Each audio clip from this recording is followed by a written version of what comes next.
네, 여기요. 묵상 간증 빚진 자입니다. 저는 장녀라는 이유로 어려서부터 동생들보다 모든 것에 우선적으로 선택권이 주어졌습니다. 그러다 보니 동생들에 비해 많은 것을 누리며 자랐습니다. 성인이 되어 사회생활을 하면서도 월급의 대부분을 나를 위해 입고 먹는 데 쓰며 살았고, 결혼도 부모님의 도움을 받아서 했습니다. 이후 저와 남편은 딩크 부부, 맞벌이로 자녀 없이 사는 부부를 꿈꾸며 살았습니다. 바울은 낮에와 같이 단정히 행하고 방탕하거나 술 취하지 말라고 했지만 저희는 항상 술잔을 기울이며 하루를 마무리했습니다. 그러다 저희 부부는 남편 친구의 인도로 교회에 나가며 어둠의 일을 벗고 빛의 갑옷을 입게 되었습니다. 그리고 부부 소그룹 모임에 참석하면서 술잔이 아닌 말씀을 기울이며 건강한 대화를 하게 되었습니다. 하지만 남편은 사업이 망하자 알코올 의존증으로 가장의 역할을 하지 못했습니다. 그래서 전업주부였던 제가 서빙 아르바이트와 가사 도우미를 하며 생계를 이어가야 했습니다. 제 안에 말씀의 가치관이 없었다면 무능한 남편을 원망하고 무시하며 지옥을 살았을 것입니다. 그러나 십자가 사랑으로 나를 구원해 주신 주 예수 그리스도로 옷을 입게 되니 남편의 사업이 망한 것이 100% 오르신 하나님의 계획임을 알게 되었습니다. 또한 경제 개념이 없던 저에게 육체 노동으로 땀 흘리며 수고하는 시간이 꼭 필요함도 깨닫게 되었습니다. 무엇보다도 남편의 사업이 망하는 사건이 없었다면 어릴 때부터 동생들보다 물질적 풍요를 누리는 것을 당연시했던 것이 얼마나 이기적이고 동생들에게 상처를 주는 일이었는지 생각조차 하지 못했을 것입니다. 사랑은 율법의 완성이라고 합니다. 하지만 이기적인 저는 아직도 다른 사람을 사랑하는 것이 너무 어렵습니다. 오늘 말씀처럼 제가 사랑의 빚진 자임을 늘 기억하고 주님이 낮아지게 하시는 환경 속에서 내 죄가 내 고난보다 크다고 고백하며 가겠습니다. 적용하기입니다. 명절에 동생들을 만나면 이기적으로 행동해서 미안하다고 사과하겠습니다. 부부 소그룹 모임에서 남편의 말을 중간에 끊지 않고 경청하겠습니다. 라고 하고 있는데요. 네, 이렇게 사랑에 참 빚진 자임을 알아야 된다라고 고백해주고 있고, 남편의 망하는 사건이 이렇게 없었다면 네, 동생들보다 물질적 풍요를 누리는 걸 당연히 여기고 동생들에게 얼마나 상처를 주는지 생각하지도 못했다라고 하면서 이 낮아지는 환경 속에서 내 죄가 내 고난보다 크다고 네, 이렇게 고백하며 가겠다라고 이렇게 고백해주고 있습니다. 오늘은 로마서 13장 8절부터 이렇게 14절까지인데요. 먼저 8절을 보면요. 피차 사랑의 빚 외에는 아무에게든지 아무 빚도 지지 말라. 남을 사랑하는 자는 율법을 다 이루었느니라 라고 말씀해주고 있습니다. 사실 이 원어에는요, 이 사랑의 빚을 진다라는 말은 나와 있지 않습니다. 그래서 피차 사랑의 빚 외에는 아무에게도 아무 빚도 지지 말라를 이렇게 원어로 보면 서로 사랑하는 것 외에는 아무에게도 아무 것에도 의무나 책임에 구속되지 말라고 나와 있어요. 그러니까 의무적으로 무언가를 행하는 사이가 아니라 서로 사랑하는 사이가 되라고 네, 이렇게 원어로는 나와 있거든요. 어떤 책임보다 사랑의 책임이 막중하다라고 할 수가 있어요. 왜 이 사랑해야 되는지는 그 밑에 보면 여기도 나와 있듯이 율법을 다 이루는 것이기 때문이다 라고 하고 있는 것이겠죠. 예, 전에는 모든 것이 다 원수같이 여겨질 수 있어요. 근데 이제는 사랑의 빛으로 다가오기 시작하는데 그 이유는 바로 내가 죄인임을 깨달았기 때문입니다. 예수님을 만나고 나면 모든 것이 다 빛이라는 것을 알아야 한다라는 것이에요. 우리가 한 가지 생각해 볼 수 있는 것은요, 빛과 선물의 차이가 있거든요. 선물은 내가 받으면 그걸로 끝인데 빚은 내가 받은 다음에 반드시 되갚아야 한다는데 있다라는 것입니다. 그러므로 사랑의 빚을 지면 그 빚을 되갚아야 하는데 우리 모두가 다 예수님으로 인하여서 사랑의 빚을 진 자들이다 라고 볼 수가 있는 것이겠죠. 그 빚진 자라면 무슨 의미가 있겠습니까? 반드시 그 빚을 이웃에게 되갚아야 한다라는 것이에요. 사랑을 받아본 사람만이 사랑을 행할 수 있기에 저와 여러분들이 예수님의 사랑을 받았다면 이제는 그 사랑을 갚아야 한다라는 것이겠죠. 그래서 이 8절에 대한 적용도 하나님께 가족과 지체들에게 사랑의 빚진 자임을 고백합니까? 그 빚을 갚기 위해 포기하고 인내한 간증이 있습니까? 율법의 계명으로 나 자신을 채찍질하고 남을 판단합니까? 아니면 사랑의 빚을 진 내 모습을 보며 다른 사람을 사랑함으로 율법을 다 이루고 있습니까? 이제 9절에서 10절을 보면요. 간음하지 말라, 살인하지 말라, 도둑질하지 말라, 탐내지 말라 한 것과 그 외에 다른 계명이 있을지라도 내 이웃을 내 자신과 같이 사랑하라 하신 그 말씀 가운데 다 들었느니라. 10절에 사랑은 이웃에게 악을 행하지 아니하나니 그러므로 사랑은 율법의 완성이니라 라고 말씀해 주고 있습니다. 사실 이웃에 대한 계명이 5계명부터 10계명이잖아요. 그런데 한 가지로 볼 수 있대요. 그것은 여기 9절에 나와 있듯이 내 이웃을 내 자신과 같이 사랑하면 이웃에 대한 계명은 다 이루어진다라고 할 수 있어요. 우리가 내 이웃을 내 몸과 같이 사랑하는데 어떻게 간음할 수 있으며 살인할 수 있으며 도둑질할 수 있으며 탐낼 수가 있겠느냐라는 것이겠죠. 그러니까 이 이웃 사랑의 완성은 이웃을 내 자신과 같이 사랑하라는 거예요. 여기서 내 이웃을 내 자신과 같이 사랑하라는 것은 나를 사랑하는 방식, 정성, 마음 그대로 이웃을 사랑하는 것입니다. 그런데요, 지금 시대를 보면 자기를 사랑하지 못하는 사람들이 너무나 많이 있습니다. 어떻게 해야 나를 사랑할까요? 내 이웃을 내 몸과 같이 사랑하기 위해서는 나를 내 몸과 같이 먼저 사랑해야 되거든요. 그것은 하나님의 사랑을 알 때야만 가능하다라는 것이에요. 하나님의 사랑을 알아야지만 나를 사랑하게 되어지거든요. 나를 창조하신 창조주인 하나님을 알지 못하면요, 절대로 내 자신을 사랑할 수가 없어요. 또 잘못된 사랑으로 요즘 사람들이 보면요, 그냥 내 마음대로 내가 원하는 대로 다 하는 게 그게 자기 사랑이라고 생각을 하거든요. 그러나 그건 자기 사랑이 아니라 이기적인 사랑이라는 것을 알아야 한다라는 것이에요. 하나님을 만나 하나님을 사랑하는 사람은 이처럼 나를 사랑한 그 하나님의 사랑을 가지고 이웃을 사랑하게 되어진다라고 볼 수 있습니다.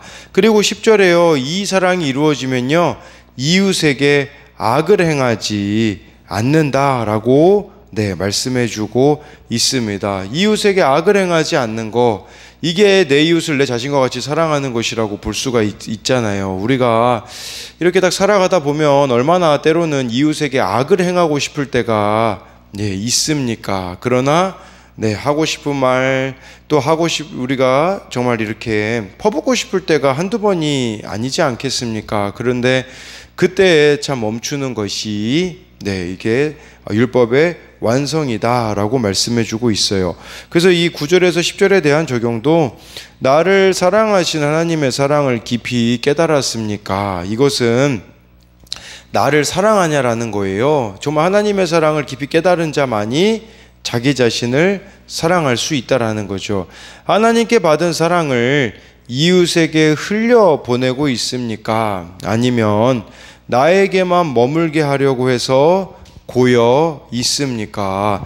하나님 사랑의 특징은요, 나눌수록 더욱더 풍성해진다라는 것이에요. 그런데 문제는 자꾸 나에게만 이 사랑을 머물게 하려고 해서 오히려 그 사랑이 점점 줄어들고 있지는 않는가를 생각해 봐야 한다라는 것입니다. 11절 12절에 보니까요, 또한 너희가 이 시기를 알거니와 자다가 깰 때가 벌써 되었으니 이는 이제 우리의 구원이 처음 믿을 때보다 가까웠음이라. 12절에 밤은 깊고 낮이 가까웠으니 그러므로 우리가 어둠의 일을 벗고 빛의 갑옷을 입자라고 말씀해주고 있습니다. 네, 이 바울이 이 로마서를 기록했을 때 정말 예수님의 재림이 속히 왔을 거라고 생각을 했거든요. 그러다 보니까요. 여러분 성경을 보면요, 뭐 마가복음 같은 경우는 예수님이 십자가에서 죽으시고 부활하신 지 한 30년 후에 기록이 되었고요. 그래서 AD 한 60년쯤으로 보고요. 뭐 요한복음 같은 경우는 AD 한 90년으로 봅니다. 예수님이 십자가에 죽으시고 부활하신 지 한 5, 60년이 지난 후에 기록이 되었거든요. 왜 그랬냐면요, 정말 예수님이 빨리 오실 거라고 생각했기 때문에 성경을, 이 말씀을 기록해야 된다라는 그런 것들이 없었다라는 것을 볼 수가 있어요. 그러니까 정말 예수님이 속히 오실 거라는 그런 종말론을 가지고 그 당시 그리스도인들이 살았다라는 것이에요. 그래서 11절 말씀이 바로 그걸 말하는 거예요. 여기서 중요한 단어는요, 시기라는 단어예요. 시기. 너희가 이 시기를 알거니와. 시기는 헬라어로 카이로스라고 해요. 카이로스는 하나님의 때, 하나님의 시간을 뜻하는 겁니다. 그래서 이렇게 정말 하나님의 때가 가까이 왔기 때문에 깨어있자라는 것을 말씀해주고 있는 것이겠죠. 그래서 이 시기라는 단어를 통해 우리가 믿음을 생각할 수 있는데요. 믿음이 무엇입니까? 하나님의 때와 시간에 나를 맞추는 겁니다. 전 여기다 한 가지 추가를 할 수 있다고 봐요. 그건 뭐냐면 하나님의 방법까지도 포함이 되어지는 거죠. 하나님의 때, 시기, 방법에 나를 맞추는 것, 그것이 바로 믿음이다라고 할 수가 있는 것이에요. 12절에 밤이 깊고 낮이 가까이 왔으니, 로마 사회가 얼마나 음란하고 부패했습니까? 밤이 깊었다라는 거죠. 밤이 깊다라는 건 반대로는 낮이 가까이 왔다라는 뜻이거든요. 지금 우리나라도, 이 세상도 밤이 깊잖아요. 낮이 가까이 왔다라는 것은 예수님이 오실 날이 머지 않았다라는 것을 말씀해주고 있는 것이에요. 이때 우리가 뭘 해야 됩니까? 어둠의 일을 벗고 빛의 갑옷을 입자라고, 빛의 갑옷을 입자라고 하는데요. 갑옷을 한번 생각해 보세요. 갑옷을 입는다라는 거 얼마나 답답하겠습니까? 매일 진짜 이 갑옷을 입으려면 답답하죠. 그러니까 이게 무엇을 말하는 거냐면, 답답해도 내가 즐겨 구속당해야 될 것이 있다라는 것이에요. 잠깐 무겁고 힘들어도 영원한 승리를 위해 입어야 할 옷이 빛의 갑옷임을 말씀해주고 있는 것이에요. 빛의 갑옷을 또 입는다라는 것은 이 말씀 그대로를 보자면 어둠의 일을 벗는 것이라고 말씀해주고 있습니다. 그래서 이것에 대한 적용은, 밤이 깊은 이때가 영원히 계속될 것 같아 영적인 잠에 빠져 있지는 않습니까? 지금이 바로 우리의 구원이 가까웠음을 알고 잠에서 깰 때임을 깨닫습니까? 내가 즐겨 구속당해야 하는 빛의 갑옷은 무엇입니까? 13절 말씀 보면요, 낮에와 같이 단정히 행하고 방탕하거나 술 취하지 말며 음란하거나 호색하지 말며 다투거나 시기하지 말고라고 말씀해주고 있어요. 낮에와 같이 단정히 행하라고 하는데요, 낮에는 사람들이 왜 단정히 행할까요? 그것은 빛에 의해 자기 모습이 드러나기 때문이고, 또 낮에는요, 많은 사람들이 나를 보고 있음을 의식하고 있기 때문이라는 것이에요. 그런데 바울은 그와 마찬가지로 살아가라 라고 말씀해주고 있는 것이겠죠. 이게 무엇을 말하는 거겠습니까? 언제든지 하나님께서 나를 보고 계심을 의식하라는 것이에요. 그래서 우리 자신을 단정히 행하는 것이 바로 빛의 갑옷을 입는 것이라고 할 수 있습니다. 그래서 특히 어두운 밤 혼자 있는 시간이 죄에 노출되기가 쉽잖아요. 그런 환경을 피해야 합니다. 낮에와 같이 단정히 행한다라는 것은. 그런데 사람들이 참 착각하는 게 뭐냐면, 환경에는 장사가 없는데 나는 안 그렇다라고 단정 짓다가 넘어지는 경우들이 얼마나 많은지 모릅니다. 환경에는 장사가 없습니다. 우리가 그런 죄를 지을 수 있는 환경은 피하는 방법밖에 없다라는 것을 알아야 한다라는 것입니다. 네, 그래서 혼자 있을 때도 참 이렇게 하나님이 보고 계신다라고 우리가 생각하며 하나님의 시선을 의식하며 살아가는 자가 되어져야 한다라고 볼 수 있는데요. 이 13절에 대한 적용으로는요, 밤에 깨어있고 낮에 자느라고 일상생활에 지장을 받고 있습니까? 네, 일상 좀 돌아봐야 될 필요가 있는 것 같아요. 요새 계속 막 이렇게 늦게 자고 늦게 일어나고 이런 것들이 또 있는데, 실제 일상도 한번 우리가 좀 하나님 안에서 이렇게 영적인 루틴이 세워지기 위해서는 좀 규칙적인 부분들이 필요하다라고 볼 수 있습니다. 남을 비방하고 꼬투리 잡는 데는 깨어 있고 칭찬이나 용서에는 자고 있습니까? 네, 마지막으로 14절 말씀을 보면요, 오직 주 예수 그리스도로 옷 입고 정욕을 위하여 육신의 일을 도모하지 말라라고 말씀해주고 있습니다. 예수님으로 옷 입는다라는 것은 무슨 말이겠습니까? 날마다 그리스도와 함께 십자가에서 죽고 그와 함께 다시 사는 것을, 나는 죽고 예수로 사는 것이 바로 예수 그리스도로 옷 입는 것이에요. 그러면 근데 주 예수 그리스도라고 하잖아요. 주, 여기에 답이 이미 나와 있어요. 주는 예수님이 저와 여러분들의 주인이 되는 게, 그게 예수님으로 옷 입는 거라는 것을 말씀해 주고 있어요. 예수님이 우리의 주인이 되면 어떻게 될까요? 내 힘으로는 누구를 용서할 수도 사랑할 수도 없다는 것을 날마다 말씀으로 봐야 합니다.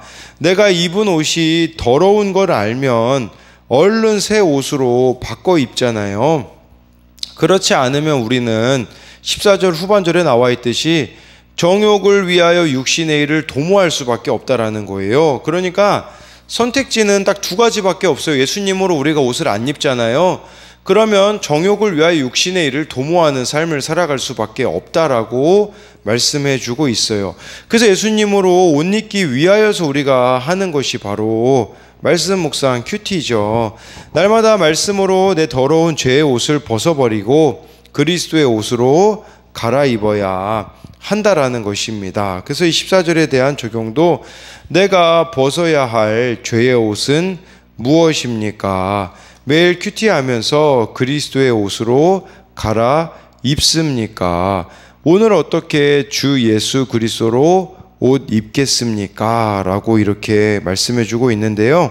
그래서 오늘 좀 두 가지를 볼 수 있겠죠. 하나는 이웃을 내 몸과 같이 사랑하는 것이 율법의 완성이다 라는 이 부분과 더불어, 지금 이렇게 어두움이 짙은 시대를 살아가고 있잖아요. 이 어두움 가운데 빛은 더욱더 발하는 법입니다. 그렇기에 저와 여러분들이 주 예수 그리스도로 옷 입음으로써 예수님 오실 날이 가까이 왔으니 더욱더 빛의 갑옷을 입고 깨어있는 저와 여러분들이 되기를 소망합니다.